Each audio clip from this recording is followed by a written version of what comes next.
Well, evening everybody. I'm getting ready to go off on another big adventure. That's right. I'm going to South Africa. Now, does everybody know where South Africa is? Okay, no, I'm sorry. Yeah, tomorrow evening I'm flying off on the most exciting adventure so far, really. I've never been to Africa. I've never been to the Southern Hemisphere. I've never been away on holiday for longer than 2 weeks, ever. I've never been away on holiday for longer than a week with the people I'm going with. I've never seen a lion in the wild, and there's a good chance that I will. I've never eaten really good, really original, proper, made in South Africa boerewors, and there's a very good chance that I will. And I like the fake ones that you get here that are made from, well, normal, not interesting South African animals. I'm very excited. I'm too excited. It's 1:20 in the morning. I've got stack loads of things to do tomorrow, well, later today, before I go to the airport, and I'm awake, wearing the hat. This is not the wedding hat that went to Canada, you notice. Nor is it the I'm hiding from the world, I'm feeling I want to be cosy woolly hat. No, no, no. This is a hat that finally, after over 10 years, is going to achieve its promise of being a safari hat.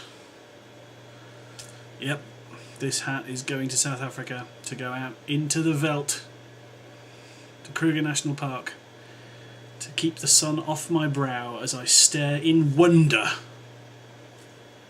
at giraffes.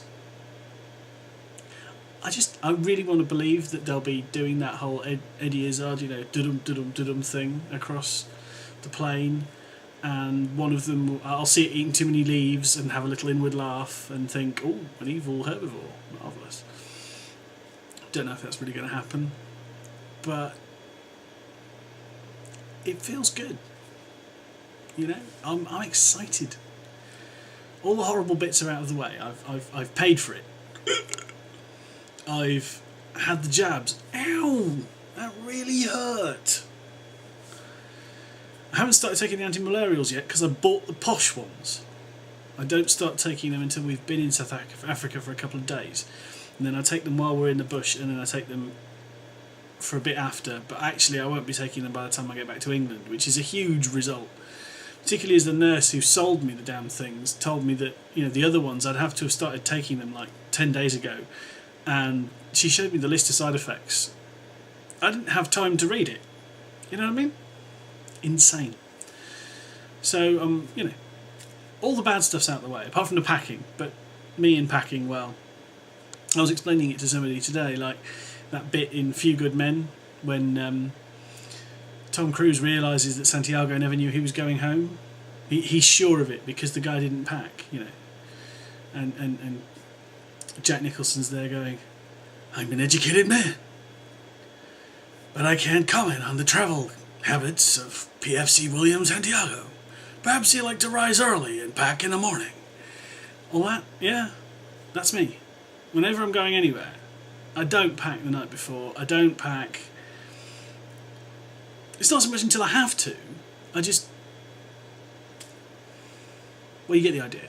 I like to pack when I'm going, and I like it to be, I have a list maybe, so I'll be thinking camcorder, gorilla pod, camera, lens, laptop. Oh, clothes, fuck, right, yeah, gotta run around and get those. Washing kit, hat, passport, mustn't forget the passport. This lives in my camera bag, how sad is that? I've got to do all those things, but I have to do them in the moment, before I leave the house. I know people who, I was talking to a friend in America who was saying that he would have packed over the weekend because he'd be so excited, and he'd have packed and then looked at the bag and thought, maybe I can get another thing in here, or maybe I should take this out, and he'd have done it a couple of times by now. Why? Why would you do that? Why? I don't know. So, all the bad stuff's out of the way. All I've got to look forward to is a nice long flight, which I know for some of you that's like a nightmare, but I love a nice long flight. And better still, it's a nice long flight where I can get on the plane, I can go, oh, I'm on a plane, I like this, and have something to eat, watch a film, go to sleep for 5 or 6 hours, wake up in South Africa. Results! No jet lag, it's only an hour time difference. Fantastic. Get off the plane, pick up the bags, go to the B&B, settle in, look around, maybe go for lunch. Maybe meet up with my old friend Toby. Yeah, that's right, my best friend from school, who I've not seen since I was 19, is living in metropolitan Cape Town, running a photo studio. Irony? Well, luckily we got in touch with a little bit of advance warning, and I've got his cell phone number, and hopefully get him on camera for you. He's a good sport, so with any luck. And then we've got all kinds of great stuff planned. We're going to Robben Island, we're going to see the penguins, we're going to Stellenbosch to drink wine. And then we're off to Kruger, and I mean, obviously there'll be updates between now and then. I'm just so excited. It's fantastic. Oh, quick tip.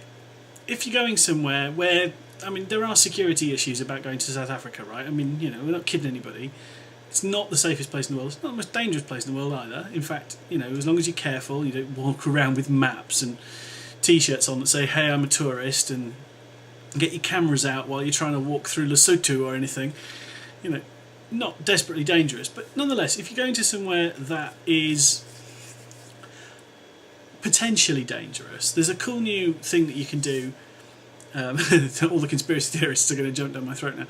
There's a cool new thing you can do. If you hold a British or Irish passport, you can register, if you're living in the UK, if you're resident in the UK, you can register with the Foreign Office so that they can locate you if they should need to for some reason.